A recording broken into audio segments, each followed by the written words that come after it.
faithfully delivering value and exploring great books from around the world. Hi, this is Sally here with Book Talks. Today, we're diving into the book High Efficiency Reading. So, what exactly is high efficiency reading? In this book, it's all about reading fast and efficiently to produce something valuable. Keep in mind, the author isn't talking about novels or books that need to be read straight through. We're focusing on nonfiction books like business, social sciences, essays, and similar topics. Now, you might be wondering, with all the info out there, social media, news, online courses, why bother reading books at all? Or why not just read for fun and relaxation? So why go for high efficiency reading? The author, Yuan Kao Chunya, spent over 10 years in marketing at a big Japanese music company, teaches economics at Ryokuku University, and wrote books like How to Map Your Career Future and The Art of Tidying Up.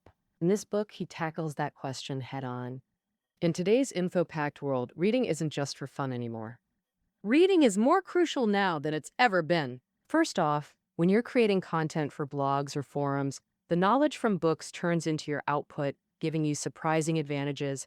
And next, whether you're pitching ideas at work, writing papers, or helping kids with homework, all those books you've read become a go-to resource. Lastly, since everyone's busy, for practical books, slow reading isn't the way. High efficiency reading gets you more bang for your buck.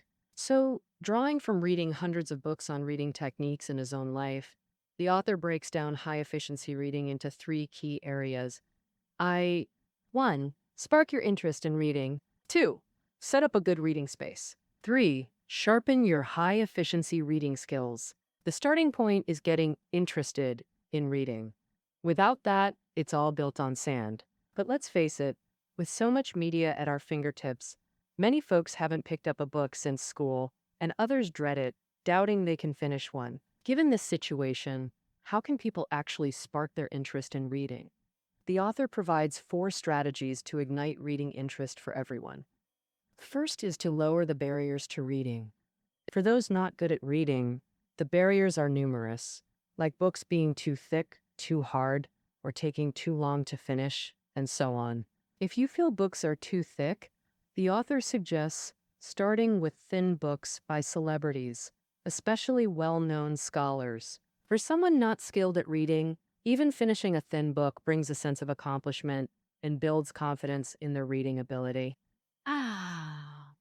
And then, compared to books by unknown authors, finishing a celebrity's thin book feels more satisfying, as you've read a classic. If you find books too difficult, there are several ways to reduce the reading difficulty. First, attend the author's talk to understand the book's intent and main points beforehand, making the actual reading much easier. Second, join a book club to hear others share their insights on the book. Others' opinions might suddenly clarify things, making what was obscure much easier to grasp. Lastly, make full use of reading apps to listen to books. For example, our Sally Talks books summarizes a classic tome in about 30 minutes, so you can grasp the main ideas in advance. When you later read the original, it feels familiar and much easier, which is a great way to lower the reading difficulty. Besides, you might have your own reading barriers. For instance, you can't finish a book cover to cover. You hate sitting formally at a desk. You enjoy reading aloud but fear ridicule. Well, French writer Daniel Pennick addressed all these in his book, Comme. Comme Romance. This book presents the 10 rights of the reader. He believes readers have 10 rights for any book: the right not to read, to skip parts, to not finish, to reread, to browse freely, to read aloud or silently, and so on. So, doesn't reading seem much more relaxed and casual now? Therefore, it's not books that set the barriers, it's us needing to let go of these mental burdens. With a few small tricks, everyone can start reading. The second strategy to spark reading interest is to find your own motivation for reading. If you don't know why you're reading, it's like driving onto the highway without knowing your destination. No matter how fast you go, you won't feel the thrill of getting closer to the end. The book gives an example of how motivation sparks reading interest. The author has a male student, Li Sheng, who wants to be a journalist. He joined the campus newspaper right after starting college, but he was surprised to find that the seniors in the paper still only used print media, stuck in the small campus bubble, and never thought about using the internet to share school news online with the world. Oh yes, I So, he decided to create a school news page on Facebook himself to post campus updates online. As a result, he realized he not only had to learn about social media, but also had to study photography for the images. Of course, poor writing skills wouldn't do either. He also had to master interviewing techniques. This way, he could only improve his abilities by listening attentively in class and reading lots of related books afterward. Thus, he found his motivation for reading. This is an example of spontaneous learning through books. This is actually common in daily life. For instance, new moms without parenting experience spontaneously read tons of parenting books because it helps them solve child rearing problems. And we, if another example, for a businessman wanting to enter real estate, he must learn about taxes, design, law, urban planning, and more. Reading with these goals makes it super motivating. Once you find your motivation, reading immediately becomes necessary, even essential. So before you pick up a book, why not ask yourself, why should I read? The third strategy to spark reading interest is by fully understanding the author's perspective to boost interest in the book. For many people, seeing dense text kills all interest. The author suggests that at this point, you can step away from the book and try to focus on the writer instead. For example, the author says that before reading any new book, he searches for the author's or subject's biography and anecdotes. For instance, before reading philosophy books on Socrates, he found that Socrates' wife Xanthippe is known as one of history's three shrews, with a story. Once she nagged at Socrates nonstop, but he stayed calm. Furious, she poured a pot of water over his head, and Socrates calmly said, "After thunder comes rain." After learning about Socrates' anecdotes, the author became fascinated by this philosopher with a formidable wife. Imagining Socrates' personality made reading his philosophical ideas surprisingly engaging. What following an author's social media accounts is also a shortcut to understanding them. You can track the author's social circle, see their views on current events, other people, and books, thereby understanding their personality, all of which sparks interest in the author themselves. And then we see the cow and when reading their book, your perspective and feelings will undoubtedly be different. The fourth strategy the author provides to spark reading interest is trying some fun little reading experiments. For example, if you want to focus on reading for a while, create a small ritual. Hum a specific tune softly, make coffee to keep nearby, or simply tell yourself mentally. But say, I'm going to focus on reading now. These small rituals make reading more enjoyable and help concentrate your attention. Similarly, for books aimed at gaining knowledge or improving skills, reading in slightly tense environments works better. Try taking books you're less enthusiastic about to cafes or subways. With people around, you'd feel awkward not turning pages for too long, right? This mild pressure makes reading more fun and efficient too. If you effectively use the author's strategies, lowering barriers, finding motivation, learning author anecdotes, and trying experiments, these four approaches might gradually spark your interest in books. Next, create a great reading environment to sustain your relationship with books. So, how do we create a good reading environment? We can approach it from two aspects. First, create a physical reading space by making books easily accessible in daily life. Start at home. Parents know that to make kids love reading, books must be everywhere. That's the principle. It's the same for adults. Some say there's no space for more bookshelves, but is that really true? Actually, a small standing bookshelf takes up less than 1 square meter and can fit anywhere. If you get a long storage rack behind your sofa, it can hold over 100 books, and you can install shelves on empty walls as bookcases. If you don't have a study but have a large dining table, you can even tuck a hidden mini bookshelf underneath it. In short, books can always find a home if you want them to. Of course, adding a comfy chair and reading lamp will turn that little corner into a beloved family reading nook. Next, organize your existing books to create a reading atmosphere. Think about it. When storing books, do you usually arrange them by size to keep shelves neat? The author considers this unscientific and proposes thematic sorting, organizing by book themes and contexts. For example, group books about specific lifestyles together. Imagine placing books on popular themes like minimalism, zero-waste living, and decluttering side by side. When reading, browsing thematically might reveal fascinating connections, right? Third, make bookstore visits part of your regular leisure routine. For non-readers, avoiding physical books long-term makes nothing seem worth reading. But frequent bookstore visits will spark curiosity with discoverable books, and seeing others read seriously ignites your own desire. That's the reading atmosphere. Beyond these, the author suggests a radical approach. When moving, choose homes near libraries or universities to access free resources and environments. Physical environments aren't enough. In our digital age, you also need a cloud-based reading environment. Download reading apps from your phone's store. They offer cloud bookshelves for adding titles anytime.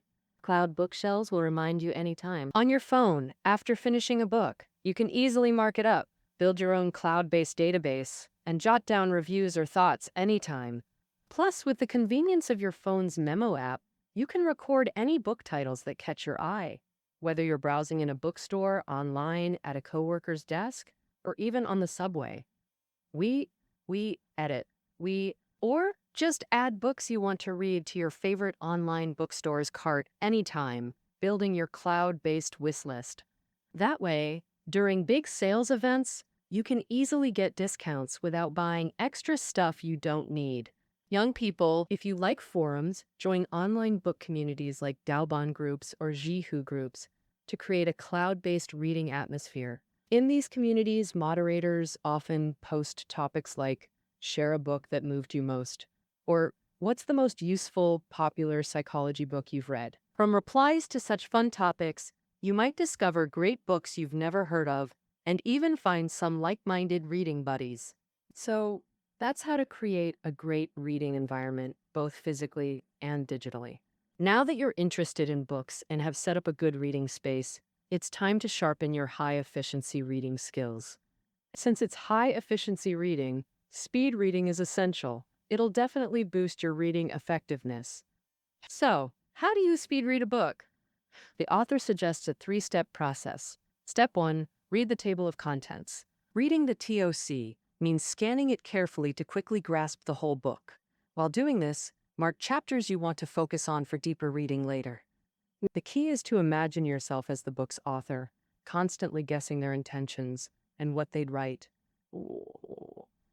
For example, with a chapter titled Tokyo's Traffic Situation, you might guess how the author would analyze it and what conclusions they'd draw. Then, comparing your guesses to the actual text creates a fun clash of ideas, deepening your understanding. After reading the table of contents, the second step in speed reading is to quickly flip through the entire book. So, some say, I read too slowly to speed read. What should I do? No worries, the author introduces the bold text reading method here.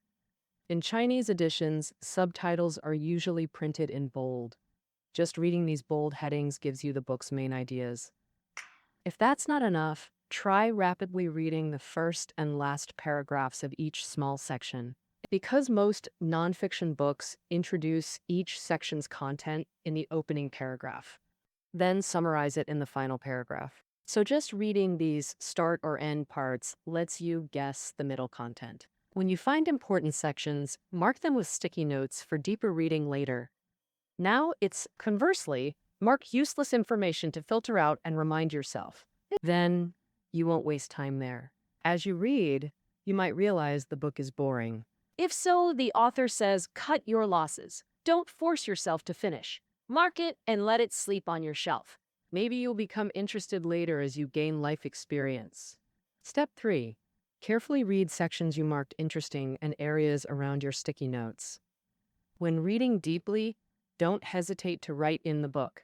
Jot down reactions and flashes of inspiration. If you treat books as notebooks, they become idea banks. The second skill for high efficiency reading is vertical reading. What's vertical reading? Unlike horizontal reading, exploring all fields, it focuses vertically within your specialty. Vertical reading means deeply exploring books related to your professional domain. For example, if you work in banking, read about bonds, investments, financial law, auditing, all banking-related topics. Horizontal reading, on the other hand, means you can also read books unrelated to banking to broaden your knowledge, like literature, art, science, and general knowledge.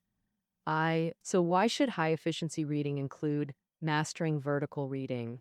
First, the author believes vertical reading helps build your thinking home ground, applying your professional mindset to analyze other problems. The author himself focused on marketing for over a decade. He instinctively analyzes everything through that lens. For example, in a cafe, he'll observe if the layout makes sense or if drink pricing is strategic. In clothing stores, he analyzes their discount strategies.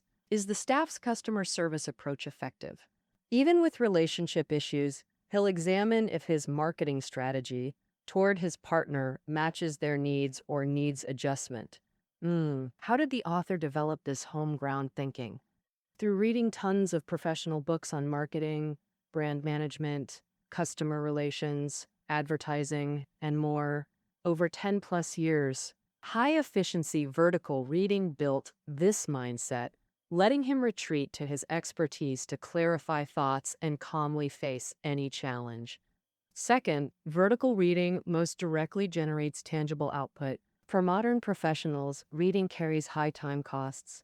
Only when books directly and quickly boost your output does reading become truly high efficiency. Demonstration output here has two aspects: professional skill development, deepening industry knowledge and learning from veterans' mistakes through field-specific reading to become an expert faster. The other aspect is written output.